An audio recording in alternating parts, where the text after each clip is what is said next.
Mon ado s'isole de plus en plus, est-ce que c'est inquiétant, Nathalie? Alors cette phrase, mon ado s'isole de plus en plus, il passe de plus en plus de temps dans sa chambre, je l'entends régulièrement. C'est vraiment quelque chose qui revient fréquemment dans les inquiétudes des parents.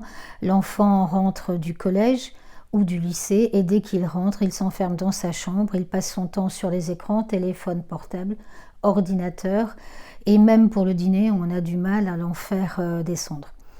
Bonjour à tous, je suis Nathalie Oléon, sophrologue spécialisée dans les adolescents. J'accompagne les parents d'ados dépassés, épuisés, surmenés à traverser cette phase palpitante mais éprouvante qu'est l'adolescence.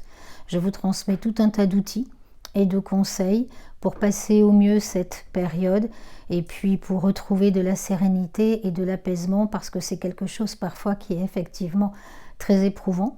Vous retrouverez sur mon site internet l'accompagnement que je vous propose. Alors mon ado s'enferme de plus en plus, il s'isole.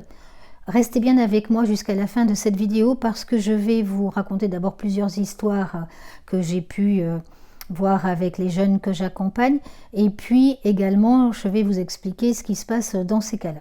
Alors premier cas, votre ado s'isole parce que d'abord c'est tout à fait normal.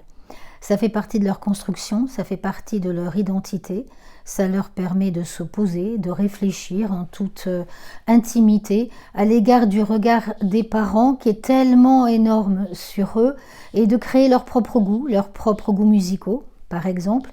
Et je me souviens notamment de cette maman qui s'inquiétait de voir sa fille au retour du collège en classe de 6e. Elle rentrait, elle s'enfermait dans sa chambre directement, elle fermait les volets, elle était dans le noir pendant une demi-heure, 1 heure. Donc la maman s'inquiétait beaucoup jusqu'à ce qu'elle s'aperçoive qu'en réalité sa fille mettait de la musique et dansait sur sa musique préférée pendant 1 heure parce que c'était sa façon de créer un sas entre l'extérieur, le collège, très excitant, surexcitant, et la maison. C'est un peu comme les personnes qui rentrent chez elles après une journée très intense de travail et qui ont besoin de ce sas d'une demi-heure ou d'1 heure pour se poser et évacuer un peu tout le stress avant d'aller profiter de leur conjoint ou de leur famille. D'autre part, autre explication aussi, s'isoler, c'est aussi une façon de gérer les émotions pour eux. Par exemple, quand ils vivent quelque chose de difficile, un chagrin ou un chagrin d'amour par exemple, ils ont besoin d'abord de le digérer eux-mêmes avant éventuellement, pas toujours, d'en parler aux parents. Alors maintenant, comment on réagit face à un ado qui s'isole? D'abord, ne paniquez pas, c'est pas forcément synonyme que quelque chose va mal, mais vous pouvez lui en parler. Vous pouvez lui dire calmement, vous pouvez lui parler vrai en lui disant que vous avez remarqué qu'il s'isole beaucoup ces derniers temps et que si c'est nécessaire pour lui, alors c'est ok. S'il a besoin de quelque chose, par contre, vous êtes là pour lui. En faisant ça, vous envoyez 2 messages. D'abord, vous lui montrez que vous respectez son choix, sa façon de fonctionner. Et puis aussi, surtout, vous montrez que vous êtes attentif à lui et que vous êtes là pour lui. Passez le message une seule fois. Les ados, quand vous leur dites quelque chose, ils le mémorisent pour la vie. Donc, juste effleurer le sujet. Deuxième conseil, pour renforcer le lien, vivez des moments très positifs, heureux, conviviaux pour discuter avec lui. Je m'explique. J'ai une fille ado qui l'an dernier a traversé un moment pas agréable et pas confort du tout pendant 2 mois au collège. Elle rentrait, l'air fermé, elle s'enfermait directement dans sa chambre, ce qui ne lui correspondait pas du tout.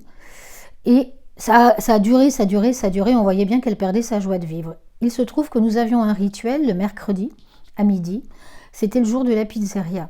Donc un jour, je profite de ce moment convivial et je lui ai juste demandé ce qu'elle lisait comme livre d'heroic fantasy en ce moment. Alors ça ne me branchait pas forcément moi l'heroic fantasy, mais je lui ai posé la question et du coup ça l'a amené à parler de ses goûts, de ses plaisirs, puis de fil en aiguille de son moral du moment et finalement du problème qu'elle rencontrait avec 2 filles de sa classe qui l'a harcelée ni plus ni moins. Donc j'ai pris rendez-vous avec la CPE du collège pour clarifier la situation et de fil en aiguille, la situation s'est arrangée.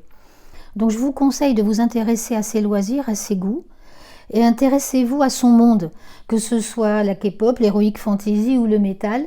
Demandez-lui par exemple de vous faire écouter ses groupes préférés. C'est pas forcément quelque chose qu'on a l'instinct de faire parce qu'on est pris, surtout les mamans solo, entre le travail, les enfants, courir, les courses. Mais si vous faites ça, Bah, vous allez l'amener à participer un petit peu à un lien familial et puis de fil en aiguille à la vie de famille. Vous pouvez le formuler aussi, mais sans l'obliger. Vous pouvez par exemple également lui proposer une activité en lui disant si tu souhaites venir avec nous, tu es le bienvenu. Donc il n'y a pas la pression et comme il aura le choix, la plupart du temps il va dire oui. Ça fonctionne comme ça. Maintenant, les vrais signaux inquiétants. Si un ado s'isole et que ça dure et qu'il y a un changement de comportement, une humeur plus triste, plus maussade, là il faut vraiment essayer de savoir ce qui se trame, ce qui se passe en dialoguant, en étant attentif, en l'observant, pour éventuellement, si c'est le cas, le faire aider.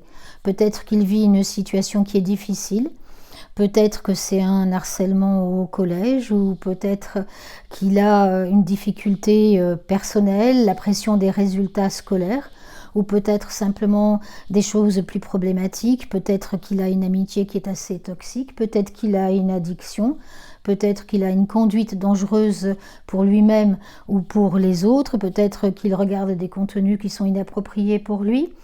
Alors, comment lui parler, comment le dire? Eh bien déjà, par exemple, vous pouvez aborder le sujet en lui disant « Écoute, je trouve que depuis quelque temps, tu es un peu moins joyeux, un peu plus stressé. Alors, si tu veux, on peut en parler.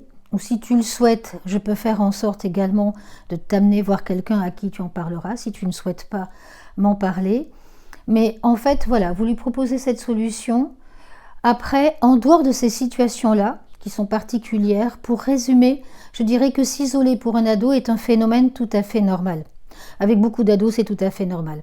Maintenant, avec les conseils que je vous ai donnés, vous pouvez lui montrer que vous respectez ses besoins, que vous respectez son mode de fonctionnement, tout en étant un soutien indéfectible pour lui. Si cette vidéo vous a été utile, n'hésitez pas à la liker parce que ça fait toujours plaisir, à la partager. Vous pouvez la commenter également. Si vous aussi, par exemple, vous avez traversé un moment où votre ado s'isole, dites-moi comment vous avez réagi, comment ça s'est passé. Au contraire, je suis très heureuse d'échanger avec vous sur ce sujet et j'ai très hâte de vous lire. Ciao, ciao!